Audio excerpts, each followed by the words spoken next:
결혼과 가족이 무엇이라고 생각하시나요? 여러 가지 가족의 형태가 있고 또 가족에 대한 생각도 다 다르겠지만 결혼을 해서 새로운 가족을 꾸린다는 건 결국 험난한 세상 속에서 서로를 위해주고 보듬어 줄 수 있는 내 편을 만들고 싶은 마음이 가장 큰 게 아닌가 싶습니다. 저도 당연히 그랬죠. 사랑했으니 그 남자와 결혼도 했고 아이도 낳았습니다. 서로를 위해주고 보살펴주면서 그렇게 함께 나이 들 거라고 기대했죠. 그런데 그 일을 겪으면서 저는 인생의 반려자라고 생각했던 남편의 존재에 대해서 제대로 현타가 왔습니다. 우스갯소리로 남의 편이라서 남편이라는 말이 있죠. 그 일을 겪은 저는 남도 이렇게는 안 하겠다 싶을 정도로 남편에게 큰 상처를 받았거든요. 그 일은 저희 아이들이 첫째가 30개월, 둘째가 11개월일 때 일어난 일이에요. 평범한 보통의 날이었는데 갑자기 엄마에게 전화가 왔습니다. 받아보니 아버지가 급성 심근경색으로 위독하시다는 전화였어요. 너무 놀랐습니다. 등산도 잘 가시고 술이나 담배도 건강 생각해서 잘 안 하시고 불과 몇 주 전에 같이 식사도 하고 저희 아이들이랑 잘 놀아주셨거든요. 그런데 하루아침에 위독하시다니요. 저는 일단 병원을 가야겠다 싶어서 아이들을 저희 집과 가까운 시댁에 맡기게 되었습니다. 시부모님은 두 분 다 퇴직 후 집에 계셨는데 평소에도 손주들을 워낙 좋아하셔서 주말마다 놀러 오라고 하셨고 아이들도 할머니 할아버지를 잘 따랐어요. 저는 급하게 어머님께 전화를 드리고 아이들을 시댁에 맡겼죠. 그리고 저는 경황 없이 택시를 탔습니다.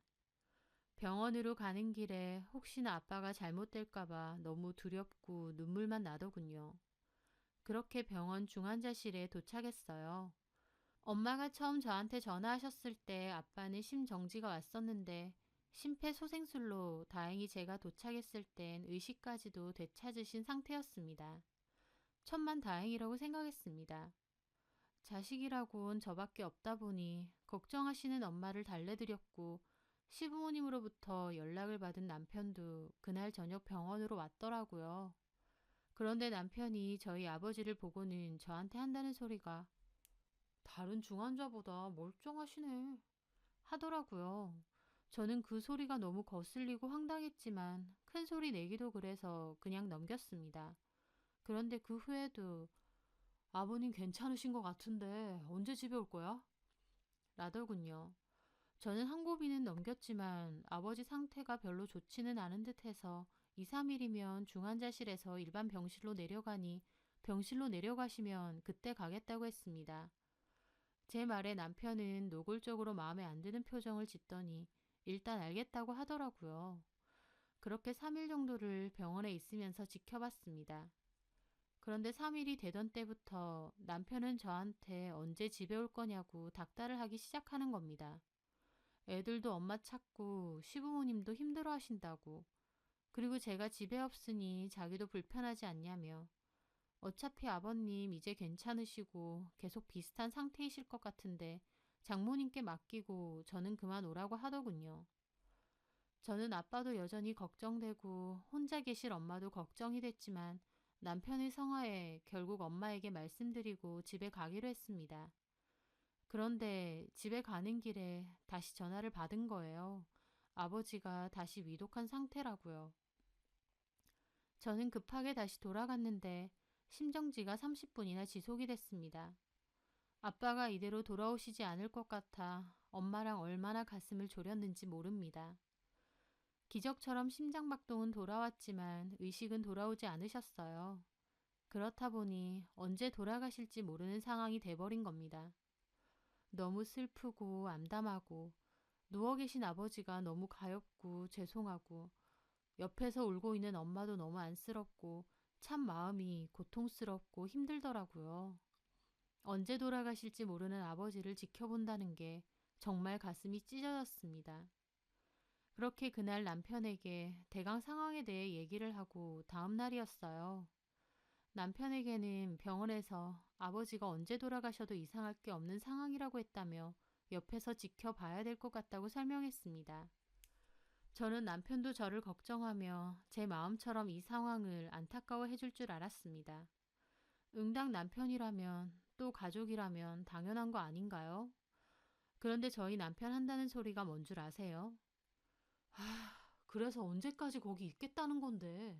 애들도 엄마 보고 싶다고 난리야. 그리고 너는 우리 엄마 아빠 힘든 건 생각도 안 하냐? 딱 저렇게 말하더군요.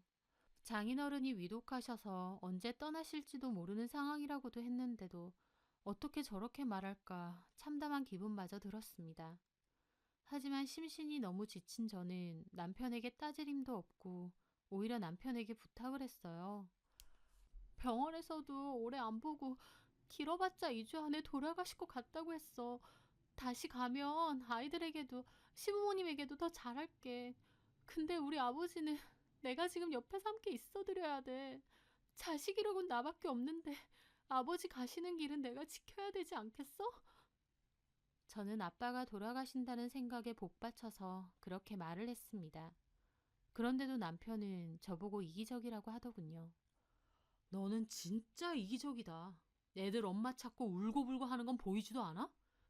우리 부모님 나이도 많으신데 며칠이나 애들 보고 있는 거 힘들어 하시는 건 생각도 안 하냐고. 우리 아버지 곧 돌아가실지 모른다고. 지금 돌아가신 것도 아니잖아. 그리고 말이 이주지. 언제까지 그렇게 있어야 되는지 정확한 기약도 없잖아. 2주가 될지 한 달이 될지도 모르는데 계속 그러고 있는다고? 참 너무하더라고요. 남이라도 이렇게는 말 안 할 겁니다. 아버지가 곧 돌아가실 것 같아서 자식으로서 옆에 있어드리고 싶다는데 결국 본인이랑 본인 부모님 힘들다고 저보고 돌아와서 애들 보라는 거잖아요. 자기도 아빠면서 본인은 애들 왜 못 본답니까? 그리고 시부모님도 참 너무하시더라고요. 남편 말 들어보니 시부모님도 더 이상은 못 봐주겠다고 하소연하신 것 같더라고요. 그리고 나중에는 저한테도 직접 전화해서 그러시고요. 애들이 얼마나 엄마를 찾았는데 도윤이야 그렇다 쳐도 도저히 저 어린 게 내내 엄마 엄마 하며 울었어. 너는 애들은 눈에 밟히지도 않아? 나도 그래. 있는 약속 다 취소하고 밤낮으로 애 둘이나 본다고 온몸이 안 아픈 데가 없다. 제가 어디 놀러 간 건가요? 어머님의 타박에 정말 너무한다는 생각밖에 안 들더라고요. 어머님, 저희 아버지 곧 돌아가실지도 모른다는데 진짜 너무하신 거 아니세요? 세상에, 너 지금 나보고 너무하다고 했니? 애 봐준 보답은 없다고. 지금 상황이 다 끝짝이네. 내가 기껏 애들 봐주고 너한테 너무하다는 소리를 들어야 돼? 저는 입씨름도 더 이상 하기 싫더라고요. 더럽고 치사해서 간다라는 생각으로 네, 죄송합니다 말씀드렸어요. 그리고 엄마한테도 갔다가 다시 온다고 말씀드리고 시댁서 애기들 데리고 집으로 돌아왔습니다. 그런데요. 그리고 다음날 아침 결국 저희 아버지 돌아가셨어요. 저는 결국 아버지 임종도 못 지킨 거였습니다. 며칠만 병원에 있게 해줬으면 되는데 그렇게 오라고 닥달해서 저 결국 아버지 임종도 못 지킨 불효자가 되었네요. 아버지께 그리고 엄마께도 할 말도 제대로 못하는 못난 딸이라서 얼마나 죄송하고 한스럽던지요. 자식이라고 하나 있는데 임종도 못 지키고 아버지 돌아가신 것도 너무 힘들지만 죄송함 때문에 더 괴롭더라고요. 그런데 조문온 시부모님이 저에게 그러시는 거예요. 장례식 끝나면 바로 집으로 오라고요. 저는 남편에게 장례식 끝나고 혼자 남은 엄마랑 단 며칠이라도 시간을 좀 보내고 싶다. 엄마가 너무 힘들어 하셔서 혼자 두기가 좀 그렇다고 말했습니다. 저는 너무 파리하게 있으신 엄마가 걱정되더라고요. 그런데 남편은 제 말을 듣더니 자기 혼자 화난 얼굴로 장례식장 안에 휴식방 문을 쾅 닫질 않나 완전 멋씹은 표정으로 조문객들에게 인사하고 자기 기분 나쁘다는 티를 팍팍 내더라고요. 그러면서 저한테 나중에 따로 한다는 소리가 우리 엄마 아빠 지금 애 본다고 온몸이 아파 죽겠다는데 너는 시부모 생각은 아예 안 하냐? 라는 거예요. 저는 아버지 영정사진 앞에서 큰 소리 내기 싫어서 일단 암소리 안 하고 참았습니다. 그리고 모든 장례 절차가 끝나고 남편에게 말했죠. 당신 참 너무한다. 나 아버지가 돌아가셨어. 어머님, 아버님, 당연히 힘드신 거 알고 죄송해. 하지만 다른 일도 아니고 어떻게 아버지 장례 치르는 나한테 그런 말을 하니? 당신은 내 남편이야. 남편이라면 최소한 힘들어하는 나 위로해주고 사위로서 우리 엄마 위로해줘야 되는 게 순서 아니야? 나 상주도 섰고 할 거 다 했어. 내가 장례 기간 동안 안 한 거 있어? 그래 고마워. 딸은 상주가 안 된다고 하는데 당신이라도 상주해줘서 고마워. 근데 말만 상주면 뭐해. 틈만 나면 나보고 장례식 끝나고 바로 집에 가라고 하질 않나. 내가 엄마랑 시간 좀 보낸다니까 본인 기분 나쁜 티 다 내면서 조문객들한테도 기분 상한 티 다 냈잖아. 그럼 나도 좀 묻자. 도대체 당신은 뭐 언제까지 애들을 맡길 셈이야? 이해가 안 돼. 당신 애들 생각은 눈꼽만치도 안 하는 것 같아. 기가 막히더라고요. 그렇게 애들 생각이 애달픈 사람이면 본인이 회사에 휴가라도 써서 애들 좀 보면 안 되나요? 애초에 그럴 생각은 아예 없었습니다. 평소에도 애들 보는 거 몽땅 저한테 다 맡기고 첫째고 둘째고 기저귀 한번 갈아본 적이 없는 사람이거든요. 그런데 애 대신 돌봐주는 자기 부모님 고생하는 것 같으니 저보고 애들 핑계대며 데리고 가라 난리인 거죠. 그럼 당신이 좀 보면 되겠네. 애들 아빠 아냐? 회사에 휴가 좀 내면 되잖아. 장인상 당하고 힘들어하는 아내 대신 아이들 좀 본다는데 어떤 회사가 안 된다고 하겠어? 내가 왜 그렇게까지 해야 되는데? 이제 장례도 다 끝났는데. 도대체 당신도 언제까지 이러고 있을 건데? 내가 장례 끝나고 하루 있었어, 이틀 있었어. 이제 막 끝났어. 아버지 보내드린 지 하루도 안 됐다고. 당신 진짜 너무한다. 남도 이렇게는 안 할 것 같아. 제가 그렇게 말하자 남편은 더 이상 시부모님도 애들 못 보겠다고 했으니 당장 와서 애들 데리고 가라며 저한테 온갖 인상 다 쓰며 윽박을 지르더라고요. 남편하고 그러고 있으니 저희 엄마도 엄마는 괜찮으니 집에 가보라고 하시고요. 저는 엄마에게 이런 모습을 보이는 것도 너무 부끄럽고 죄스러웠습니다. 사이라고 하나 있는 게 어떻게 이럴 수 있나 싶고요. 저는 남편과 시부모님 성화에 결국 시댁으로 가 아이들을 데리고 다시 집으로 왔습니다. 그렇게 집에 있는데 정말 많은 생각이 들더라고요. 남편에게 나는 어떤 존재인가 라는 생각을 가장 많이 했던 것 같아요. 나는 남편을 사랑했고 믿었고 서로를 보듬어가며 살 수 있을 것 같아 이 결혼을 선택한 건데 이 일로 남편의 행동을 보니 저의 완전한 착각이었습니다. 저는 남편에게 결혼해서 집안일 해주고 애 봐주는 식모이자 가정부에 지나지 않았더라고요. 돈도 안 받는. 식모 주제에 집에서 애나 보고 집안일 해야 되는데 자꾸만 자리를 비우고 애도 시부모님께 맡기니 남편 입장에선 괘씸했겠죠. 고작 식모 나부랭이 주제에 이런 행동을 하니요. 저는 아버지를 잃은 아픔과 슬픔을 느낄 여유조차 없었습니다. 아빠를 잃고 힘들어하시는 엄마를 위로해드릴 시간조차 주어지지 않았고요. 그렇게 생각하니 말도 못하게 비참하고 이 결혼 생활 자체에 회의감이 들었습니다.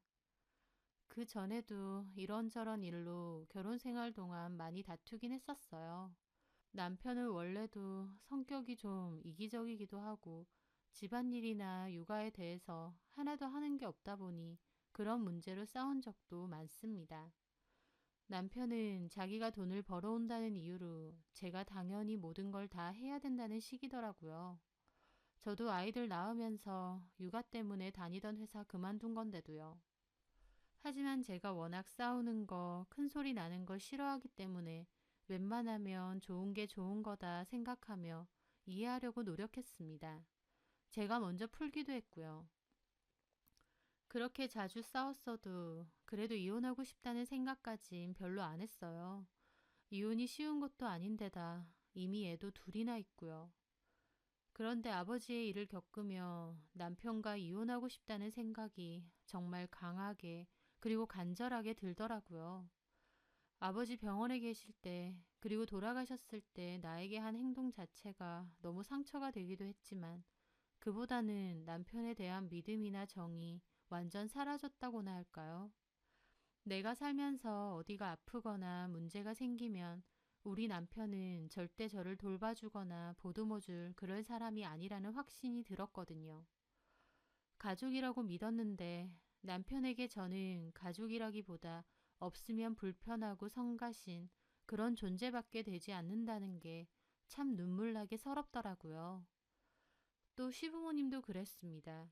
저 나름 시부모님께도 잘하고 살았다고 자부합니다. 언제든지 오라고 하시면 주말 평일 할 것 없이 찾아뵀어요. 두 분이서 적적하실까봐요.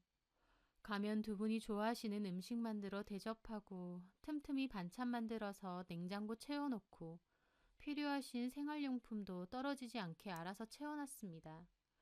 적적하실까봐 모시고 나들이도 잘 갔습니다. 저희 엄마한테보다도 더 잘한 것 같아요. 저는 시부모님도 부모님이니까 이제 한 가족이니까 하며 좋은 마음으로 잘했는데 시부모님에게조차 저는 결국 살림 도와주고 애 키워주는 그 정도 존재밖에 되지 않았던 것 같더라고요. 남편이고 시부모님이고 정말 정이 다 떨어져서 얼굴조차 보고 싶지 않았습니다. 저 웬만하면 누구하고도 척 지지 않는 성격이지만요. 한번 아니다 싶으면 독할 정도로 정떼는 성격이기도 하거든요.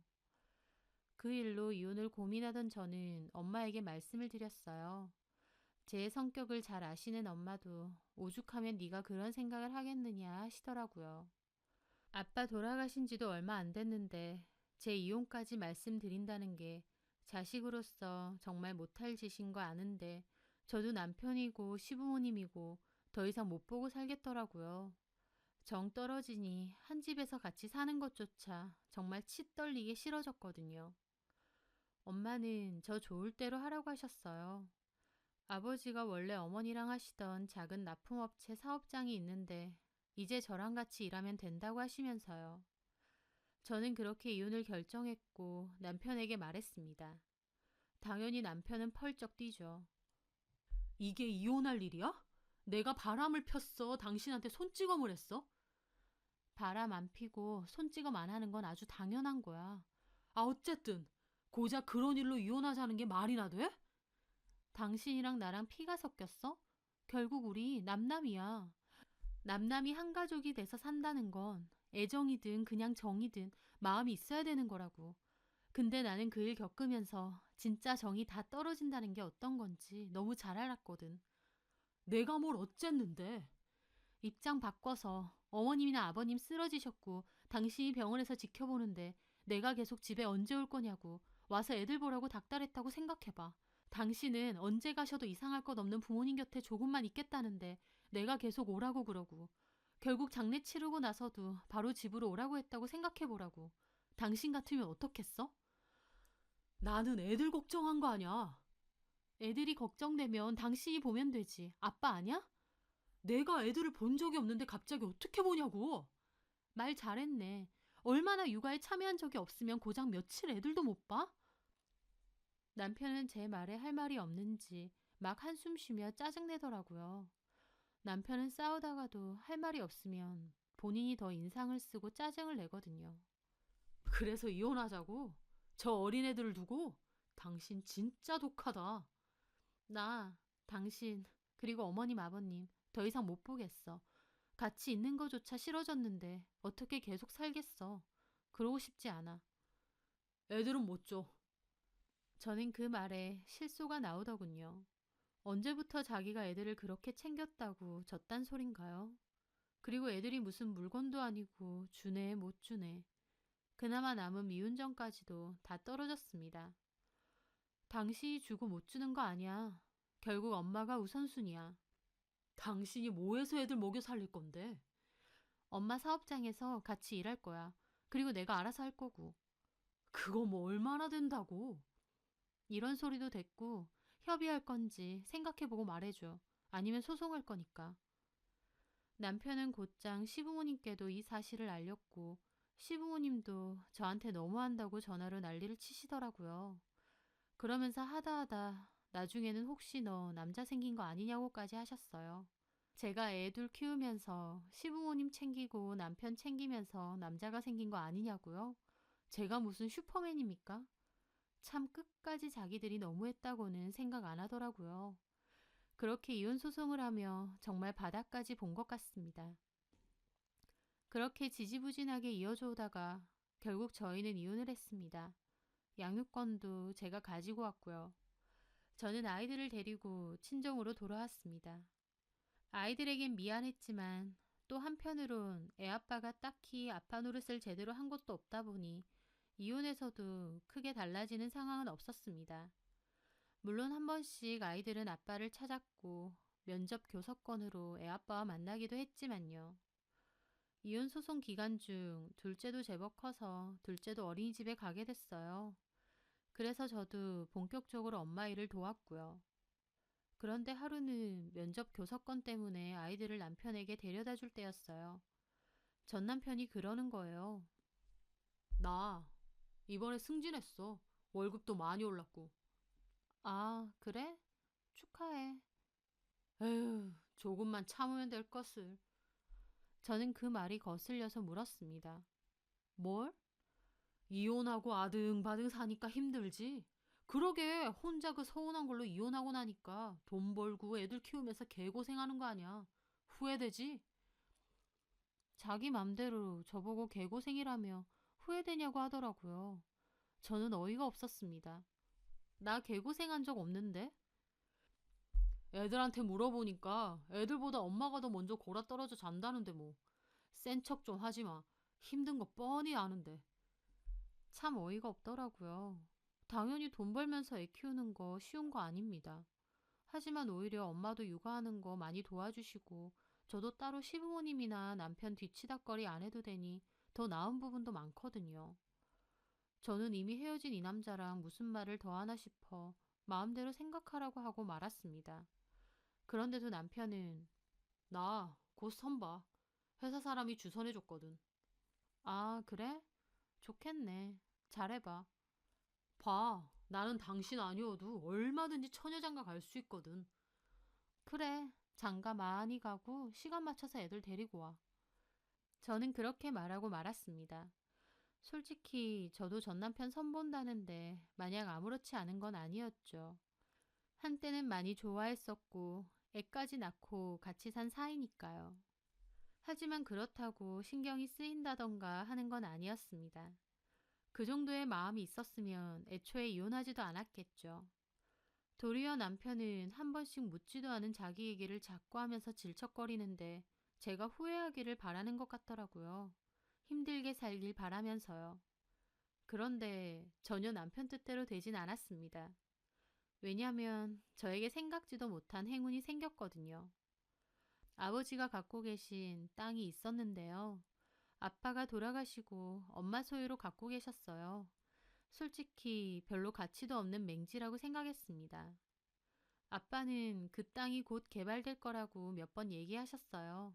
주변에서 그런 얘기가 많다면서요. 하지만 엄마나 저나 별로 기대는 없었거든요. 그런데 진짜 아빠 말대로 그 땅이 개발 확정이 된 거예요. 엄마나 저나 그 소식을 듣게 되고 얼마나 기뻤는지 몰라요. 보상금이 적지 않다는 소식에 엄마와 부둥켜 안고 울기까지 했습니다. 기쁘기도 하지만 돌아가신 아빠 생각이 나서요. 어쩌면 갑자기 돌아가시면서 아빠 없이 살아갈 저와 엄마를 위해 남겨두신 마지막 선물 같았거든요. 저와 엄마는 보상을 받고 그 땅을 넘겼어요. 엄마는 저에게 여유가 좀 생겼으니 이 일 말고 저 하고 싶은 거 있으면 좀 찾아보라고 하시더라고요. 제 차도 바꿔주시고요. 그 전에 아빠가 쓰시던 오래된 차를 업무용 겸 아이들 픽업용으로 쓰고 있었거든요. 근데 차가 워낙 오래돼서 검사 받을 때마다 운행이 가능한지 불안불안했던 차입니다. 엄마는 가장 먼저 튼튼하기로 유명한 외제차로 바꿔주시더라고요. 엄마의 조언대로 아이들 키우면서 제가 할 수 있는 일 뭐가 있는지 여유를 갖고 고민을 해보게 되었습니다. 그러던 차에 면접 교섭일이 다가와서 약속된 장소로 아이들을 데리고 갔을 때였어요. 제 차를 본 남편은 몹시 놀라더라고요. 저 차 뭐야? 뭐긴 뭐야. 내 차지. 새로 샀단 말이야? 저 비싼 차를? 응. 어떻게? 뭘 어떡해야. 애들 시간 맞춰서 데리고 와. 저는 그러고 가려는데 집요하게 묻더라고요. 아니, 한두 푼 하는 것도 아니고 무슨 돈이 있어서 뭐 로또라도 됐어? 저는 전 남편이 하도 그러길래 약 좀 오르라고 말했죠. 아버지 돌아가시면서 남기신 땅이 있는데 그게 개발 확정됐거든. 보상받았어. 뭐? 정말? 어, 궁금한 거 다 풀렸지? 그럼 완전 돈벼락이라도 맞았겠네? 그게 당신이랑 무슨 상관인데? 와, 당신 이러려고 이혼하자고 했어? 저는 무슨 뚱딴지 같은 소린가 했습니다. 뭐라고? 개발보상금 혼자 먹으려고 이혼하자고 한 거냐고. 와, 당신 무섭네. 장모님도 그렇고. 저는 기가 막혀 코웃음 치며 말했습니다. 장모님은 누가 장모님이야? 우리 이제 남남인데. 어쨌든 우리 아빠가 남겨주신 건데 당신이 뭔데 그런 소리를 하는데? 그리고 내가 당신하고 이런 얘기를 왜 하는지 모르겠네. 어찌됐든 당신 혼자 먹으려고 이혼한 거 아니야? 저는 남편에게 말했습니다. 화도 안 나고 그저 웃음밖에 안 나오더라고요. 내가 몇 번이나 뭐 때문에 이혼했는지 말했는데 또 설명해줘? 이해를 못하는 거야? 이해 안 하고 싶은 거야? 이미 끝난 지 오랜데 내가 왜 또 이런 소리를 해야 되는지 모르겠는데 마지막으로 말할게. 난 당신한테 남편으로서 가족으로서 모든 정이 다 떨어졌어. 우리 아버지 갑자기 그렇게 되시고 임종만이라도 지키게 해달라고 했는데도 당신이나 당신네 부모님 나더러 집에 와서 애보라고 했다고. 결국 그 말 따르다가 나 우리 아버지 가시는 길도 못 봤어. 그거 평생 내 한이야. 당신이 사위로서 우리 집에 잘한 거나 있어? 남편으로서 나한테 뭐 대단하게 좋은 사람이었어? 아빠로서 애들 챙긴 적은 있고? 내가 당신이란 사람이랑 더 같이 살아야 될 이유가 하나라도 있냐고. 아빠 땅 개발된다고 그것 때문에 이혼하자고 했다고? 웃기지 마.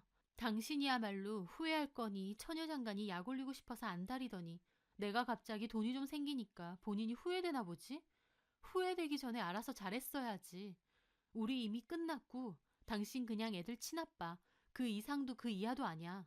그러니까 이런 개인적인 얘기 서로 하지 말자. 애들 생각해서 나쁘게는 안 지내고 싶었는데 진짜 끝까지 지긋지긋하게 되지는 말자고. 저는 그렇게 다다다 미안해. 저는 그렇게 다다다 쏘아붙였습니다. 좋은 게 좋은 거라고 싸우는 일이 있어도 먼저 풀고 사과하던 제가 싸우는 거 싫어서 웬만하면 아무 소리 안 하고 참던 제가 마음 먹고 쏘아대니 남편 입만 떡 벌어져서 아무 말 못하더라고요. 제가 그렇게 돌아가려고 하니 남편은 애들도 도로 데리고 가랍니다. 자기는 기분 나빠서 애들도 못 보겠다고요. 그러라고 하고 애들 차에 태우고 신나게 놀이공원 갔습니다. 저게 아빠 맞나 싶더라고요. 끝까지 지 기분, 지 마음만 중요하고 애들은 안중에도 없었습니다. 어쨌든 저는 그 후 여전히 엄마와 함께 일을 하며 제가 해보고 싶었던 일에 대해서 다방면으로 찾아보고 있습니다. 취업이나 창업 관련 상담도 듣고 따로 찾아보면서요. 아버지가 갑자기 돌아가시면서 너무 힘들었는데 이제 와서 보니 아버지가 하나밖에 없는 딸을 위해 마지막 힌트를 주고 가신 것 같아요. 이기적이고 자기밖에 모르는 남편놈하고 그냥 끝내라고요. 게다가 이혼 후 타이밍 좋게 그 땅이 개발이 되었으니 남편 돈 배도 무진장 아플 겁니다. 어찌 보면 저를 식모 취급하던 남편에 대한 복수, 돌아가신 아버지가 대신 해주신 것 같기도 하더라고요. 저를 위해 마지막까지 도와주셨다 생각하고 저도 더 열심히 최선을 다해 살려고 합니다. 아버지의 못다한 인생, 제가 대신 사는 것처럼요. 날이 부쩍 선선해지고 조금씩 단풍이 들려고 하네요. 저희 아버지 단풍을 참 좋아하셔서 엄마랑 같이 단풍놀이 잘 가셨는데 날이 추워지니 아버지 생각이 더 많이 납니다. 이제는 제가 엄마 모시고 많이 다녀야겠죠. 아버지가 지켜보신다 생각하고 더 열심히 꿋꿋하고 행복하게 보란 듯이 잘 살려고 합니다. 제 사연 들어주셔서 감사합니다.